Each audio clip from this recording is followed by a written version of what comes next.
Welcome to Off the Collar, powered by Arcos Golf. Produced in San Diego, California. What's going on, guys? Welcome back to another episode of Off the Collar. I'm your host, Nick Johnson. This episode is brought to you by Arcos Golf, Talkspace, Factor Ready Meals, Instacart. Am I forgetting any? I think those are the main ones. Also, thank you guys for following along and being part of this journey. We are in Danville, California at my fiance's family house. I'm doing a bit of dog sitting, so if you see the dogs running around in the background, totally normal. Gonna do a little bit of a different episode today. This is kind of another on the road thing. Luckily, my future father-in-law has a nice setup here for me to work on some things while I'm on the road. And frankly, I'm a little stiff sleeping in a different bed, which is very, kind of happens when you're traveling. So some things that I can work on while I'm, my back's a little stiff and I'm a little tight, but I can still work on some fundamentals.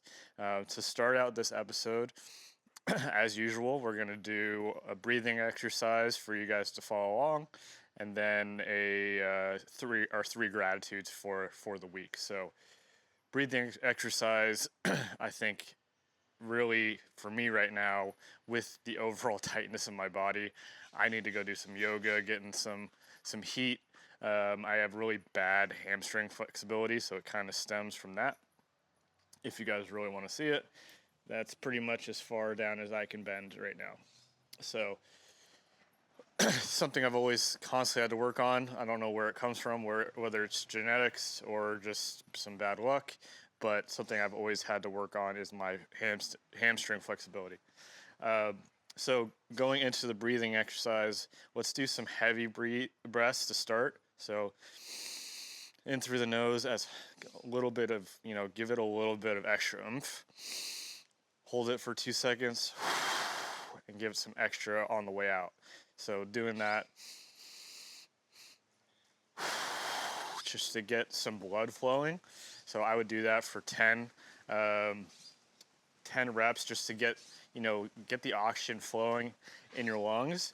And then once you're there, get into a consistent, I call it a 5x5. So going 1, 2, 3, 4, 5 in through the nose, slowly out through the mouth at a count of 5. So do that through the extent of it. Just get the blood flowing on the first few with some extra oomph to it. So hold it for 2 seconds, out of the mouth. So that's going to really help you just get some anxiety, get some of the flows going. For me, I'm just kind of getting my body ramped up.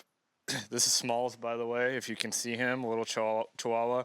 He's a little bit of a pain in the butt sometimes, but once you get to know him and once he gets to know you, he is very sweet. And then we got Katie, who might pop in, but she's kind of less interested in what's going on right now. So, Smalls. We'll have to get him out of there once we start hitting. For gratitudes, I want to first and foremost say I am so grateful for this family, this support system. I've been very lucky to have met my fiance and for our families to get along. We just picked a wedding venue, so a lot of things going into place. We are going to get married on 9/18, so this is kind of a soft opening or announcement there, but really grateful that we're able to do this with our families and that we get along so well. It's really been something great, something I never thought I'd be a part of. My family is a little bit on the smaller side.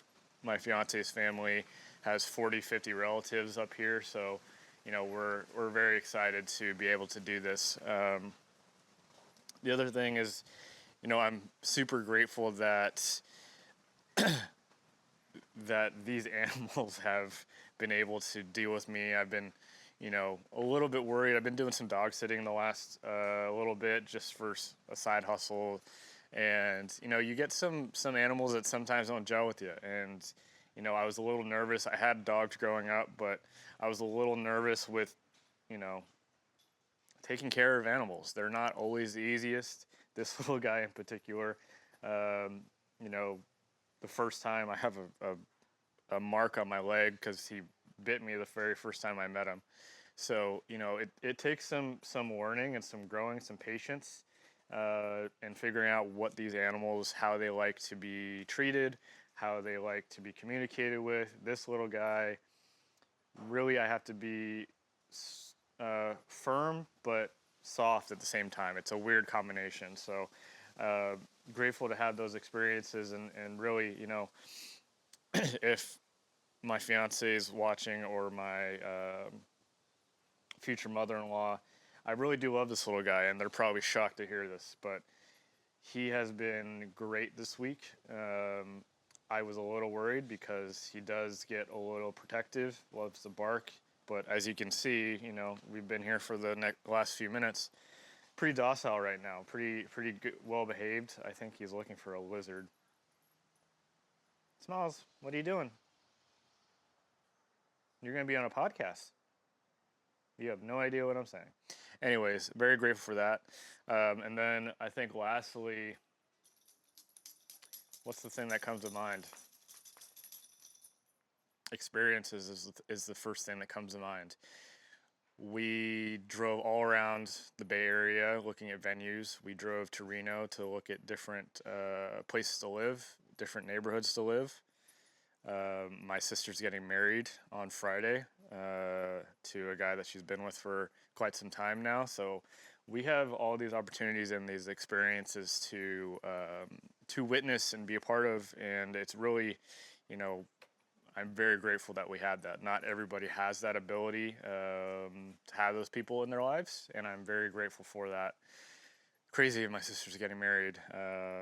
It kind of snuck up on us, but it should be a beautiful day, and very grateful that we get to be a part of that.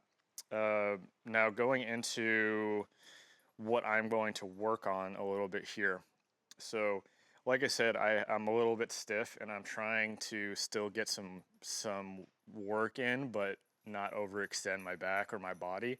So I'm gonna work on something that's a little bit more towards fundamentals.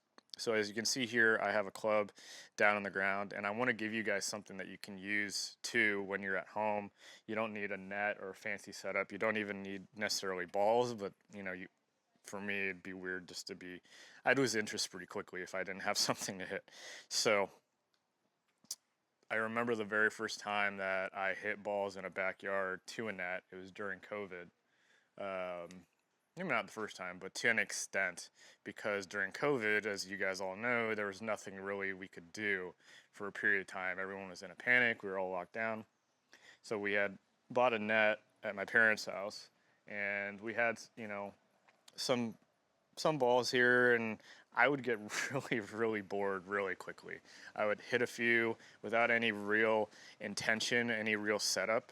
I just bang balls, and that, without having any sort of feedback here, is really boring. So this is going to get me a lot more feedback on what I'm trying to do. I'm going to review some of the video after we're done filming. But really, I am focused on a few things here, and there's actually a reason why I'm wearing this hoodie. So if you guys have ever played golf in any sort of winter weather, anything like that, and you wore something bigger, in most cases, you can't really turn as much. So I'm wearing a bit of an oversized hoodie for a couple reasons. Is I can feel a little bit more connection with my body. I can't quite turn as much, and and this is something that I've been focusing a lot with my students.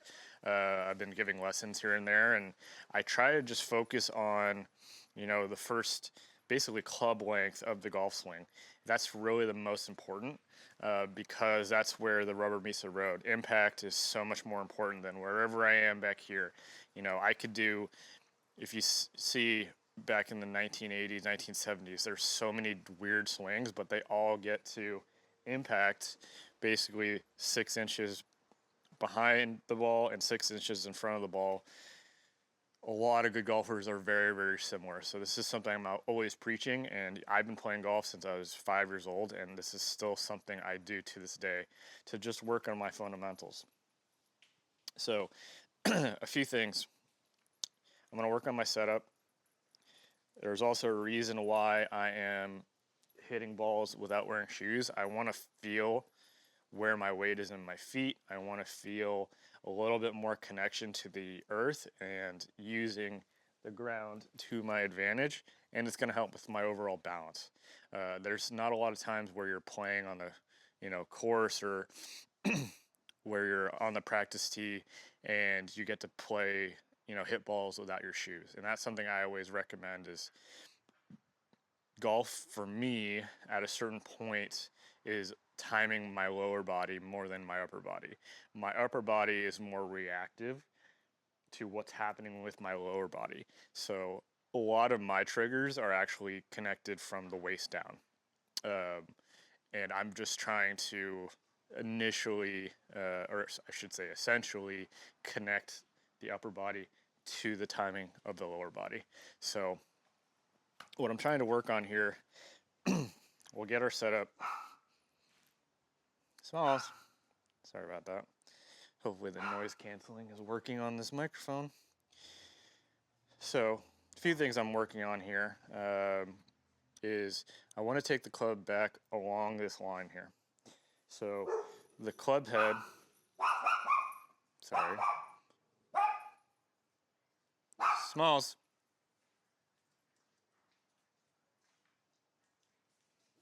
Hard to do this with dogs.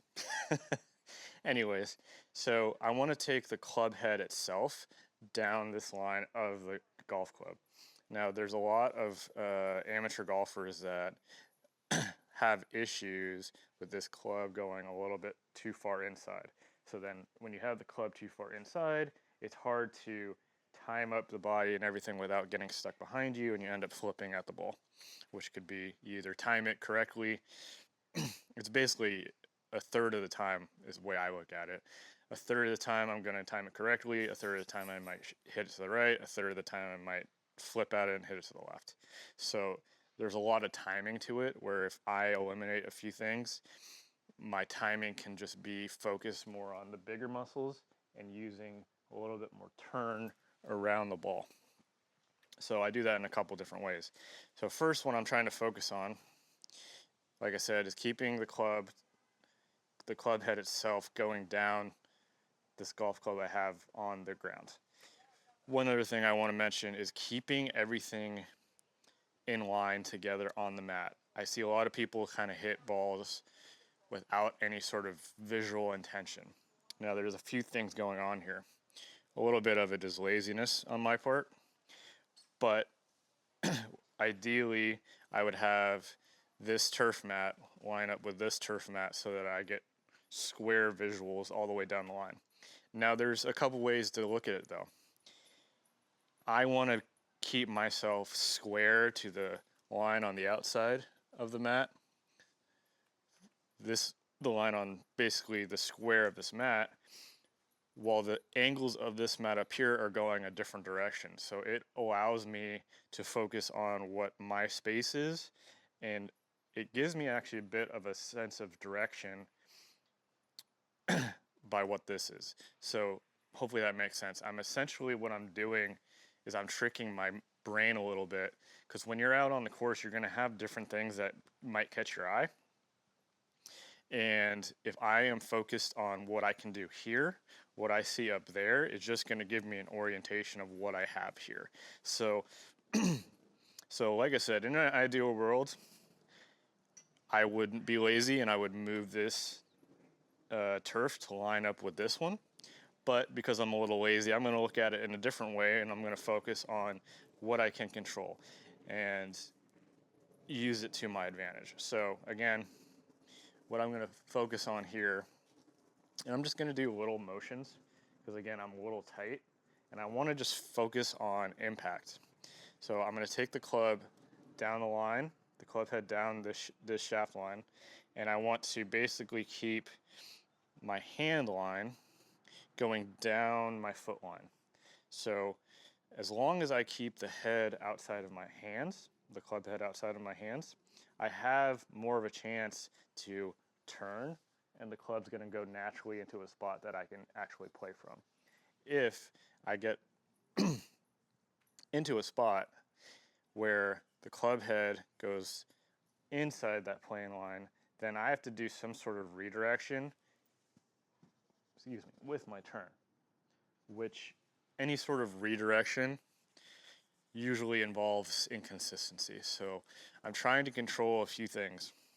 I'm trying to control the neutrality, or how neutral the club head is going to be on the way back. And by doing that, it's going to make my path on the way down more neutral, because I'm basically just trying to deliver the club right back to the ball right where I started. So a lot of talking just to basically say I'm trying to make sure in this little practice session I have all my lines set up, I have everything I need here, I'm comfortable over the ball, and right now I'm just going to hit little shots that, I have about a 7-iron here. What I would imagine, I'm just trying to hit it 100 yards. Okay? And ideally, you get some feedback, and you can get a launch monitor. I know my father-in-law has one, so he can see it on the computer what it's doing. Not everyone has access to that. But this little drill of just back, through, and trying to keep everything very, very tight and simple. So my sweatshirt, while it's making me sweat a little bit, is keeping everything tight together. Because I basically, because of how big it is and oversized it is, I don't have the ability to turn as much as I probably could. And all I'm thinking about is turning down with my body into the ball. So get halfway, turn into the ball. Now that, Smalls loves barking at random things.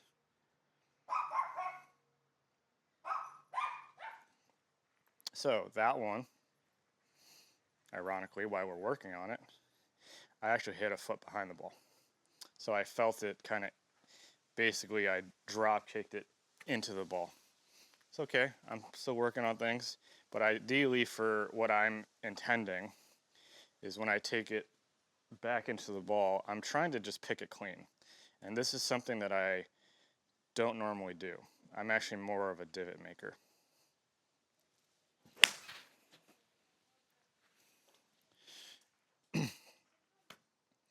And the reason I'm trying to pick it clean, there's a few things, is when I'm trying to go into the ball, I'm trying to be as powerful and strong through impact.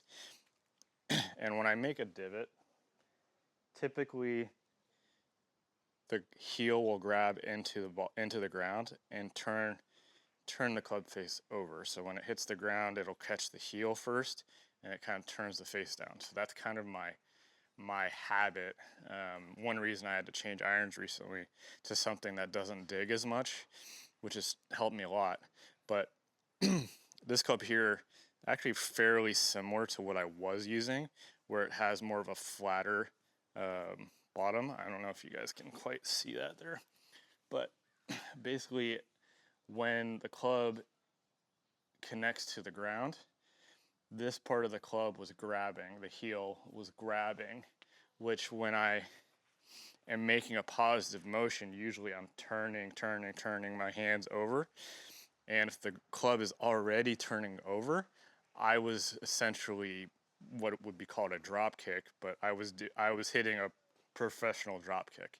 So by hitting it a little bit cleaner and picking it a little bit more, I don't get the turf interaction that I was getting before, and I'm not getting the turn down that I was basically accidentally getting.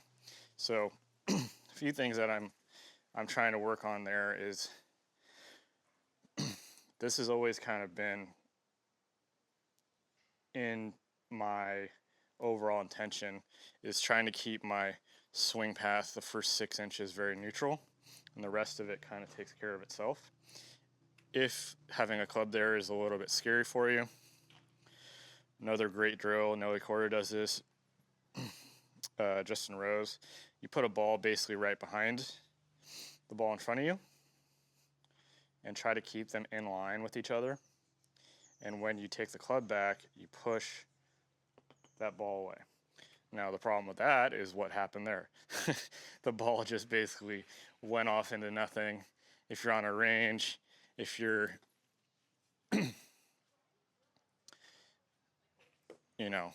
on any sort of concrete, the ball just goes away. So sometimes I'll put a basket here to catch it. You got to kind of work with, if you're on a grass range and you have some space, that's totally fine. But as long as you have some sort of intention. Now, I'm going to get rid of this club really quick.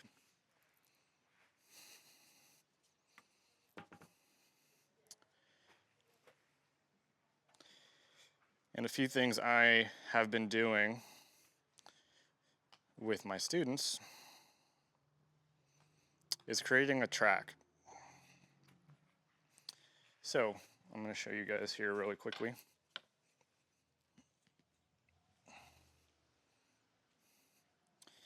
So what I've been doing is essentially, this is the ball that I've been hitting. I want my club to go outside this back ball and on the inside of this forward ball. So having that intention, depending on what you're trying to do, is very, very key. And for me, I have a tendency to bring it actually closer to this ball. That's exaggerating, of course. But I'm trying to have as much intention during my practice as I can. And for me right now, say hi, Smallsy. Well, more interested in the dogs next to us. But that is essentially what I would suggest for most people, is creating some sort of intention for your practice. So, a few different ways to go about it, all achieving the same thing. I'm going to take the club back over this right ball and the left of this other right ball. If that makes sense. So, and again, I'm just trying to make small movements. Okay, pretty good. Smalls.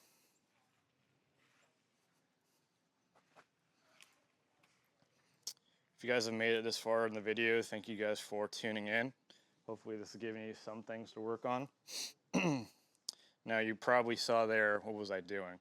So I am basically feeling, when I get to halfway here, I want to activate my left knee. So I'm tilting my left knee forward, and essentially when I get to the top of my swing, I want this knee to, if I look down, I can't see my left toe, more or less. So what that does, it gets my top half and my lower half separating. And that's probably the hardest thing to explain to golfers. But for you to create the proper sequence in golf for power, accuracy, basically I'm using this as a lever. So when I get halfway mark, I'm pretty level here. There's not a whole lot of bend. But when I get to the top, basically from here to the top, I want that left knee to bend down. So here, left knee. Here, left knee.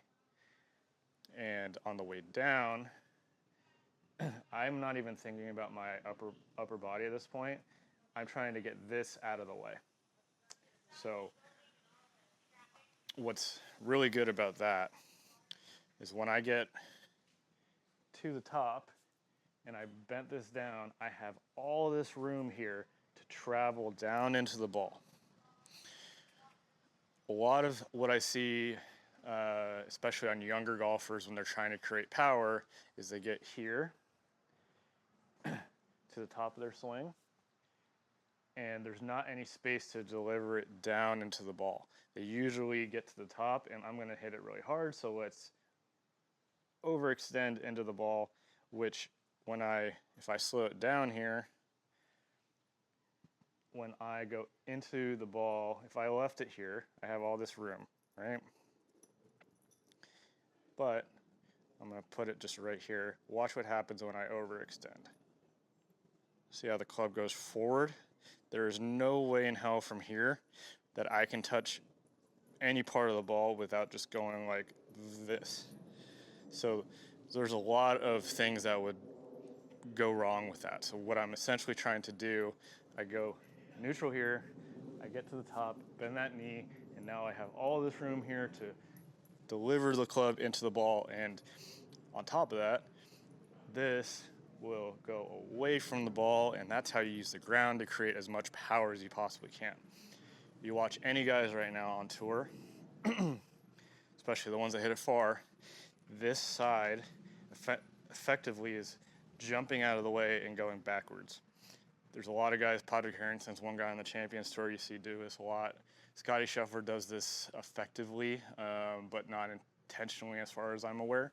He's just trying to basically create power, and that's how he does it, and a lot of people do it. So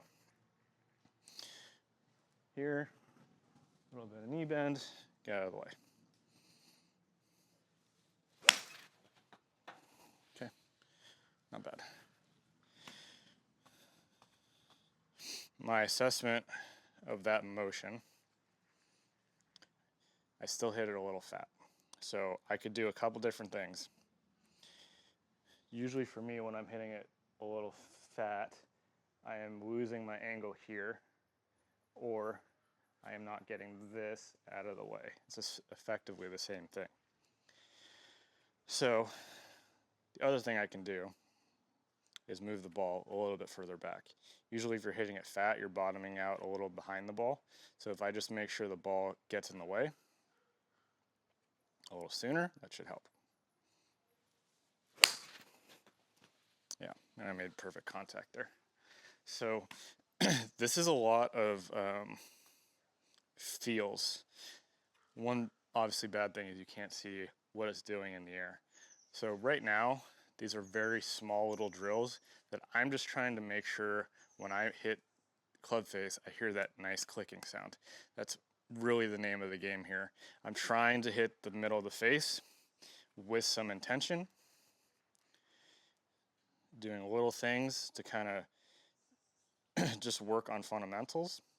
One thing you guys have probably noticed too, and I don't know how to really fix this, is going to be my project for the next few months, is I like to address the ball on the heel.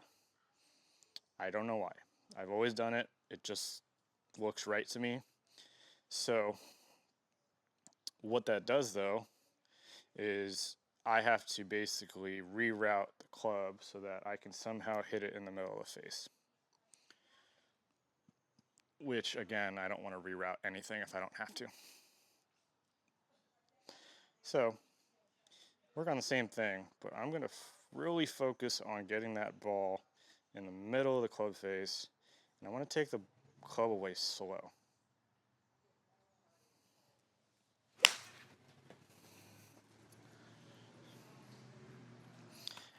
And that's going to be some tedious shit. And I really don't care where it's going, but I'm focusing on the first 6 inches and trying to make sure I am doing the best I can with the initial first 6 inches. So taking the club away slow, low to the ground. While I'm doing this,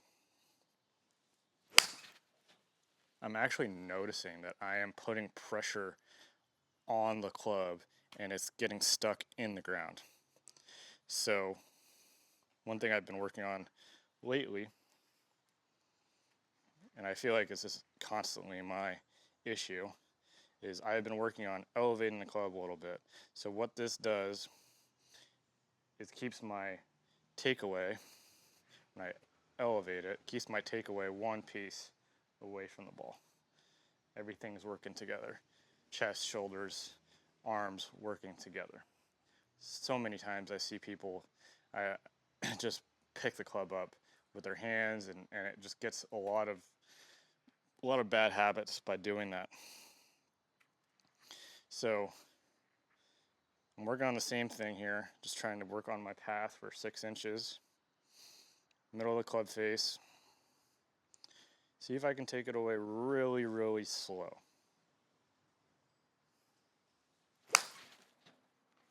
Okay.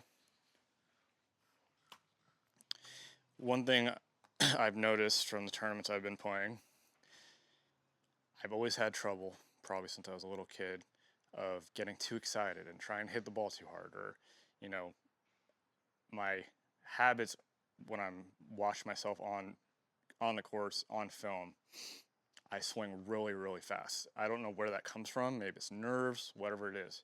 But for me,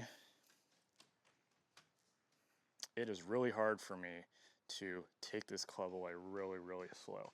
And I would guarantee you guys watching this, it's not even that slow, but it feels like it's taking forever for me.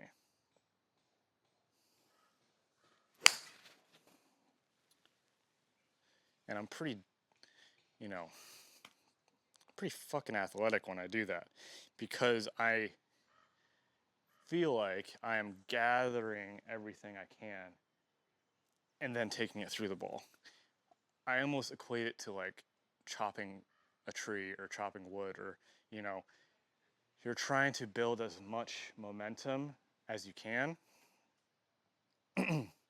But essentially, and you've probably heard a lot of people say this, you're not hitting the ball with the backswing. And that's something I'm constantly trying to work on, is let's just get a little bit softer arms maybe might help, a little bit softer grip, and take it back slow. And the irony of that, it's two-tiered for me. One, I hate it. Absolutely hate it. So I'm probably on the right track if I hate the motion I'm working on. Usually it's the things that what is that saying? It's, the magic is in the things that you are avoiding. Something to that effect. And I don't know if I'm necessarily avoiding this, but mentally I hate doing this drill. And I probably need to do it 100 times a day. It's just so I can get something to change.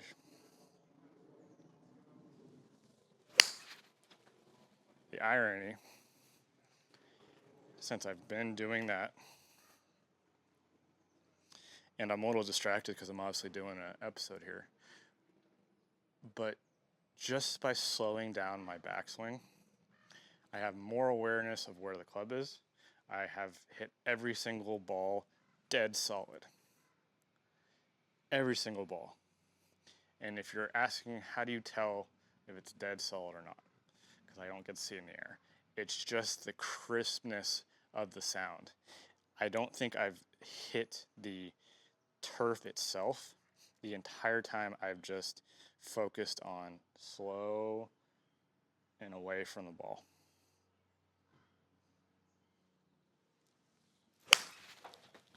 Like every single ball, I'm hitting ball first. Even that one, I feel like I hit the equator of the ball. So there's something about my golf game in particular that the takeaway is disrupting the rest of my swing.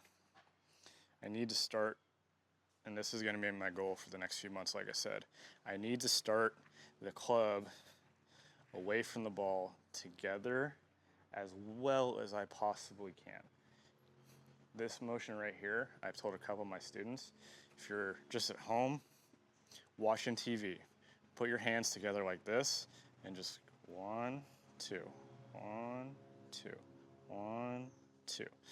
And just, it's so tedious and it's so annoying, and we want to just go have fun and do whatever. I promise you, you do that once a day for 5 minutes, you will see immediate results.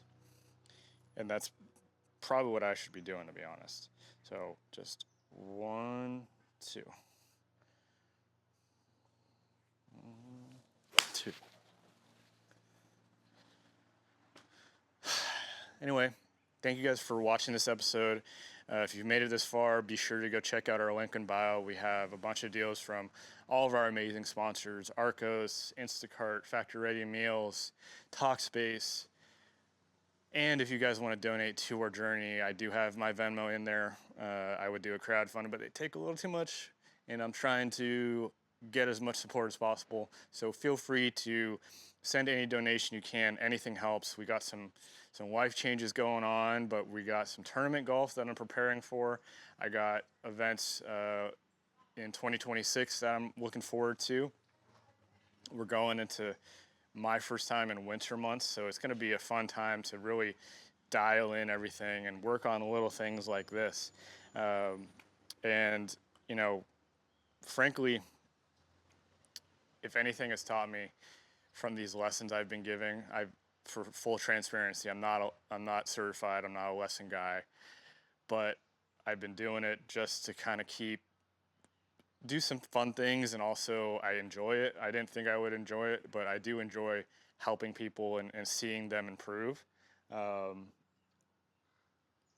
I look at it a different lens, and it helps my own game. So I hope that I can do that for you guys as well. If you have any questions, you want me to go over anything, shoot me a DM. I'm happy to go over anything in more detail. But thank you guys so much. I'll hit one more here. See if I can hit a good one. Slow. Oh, man.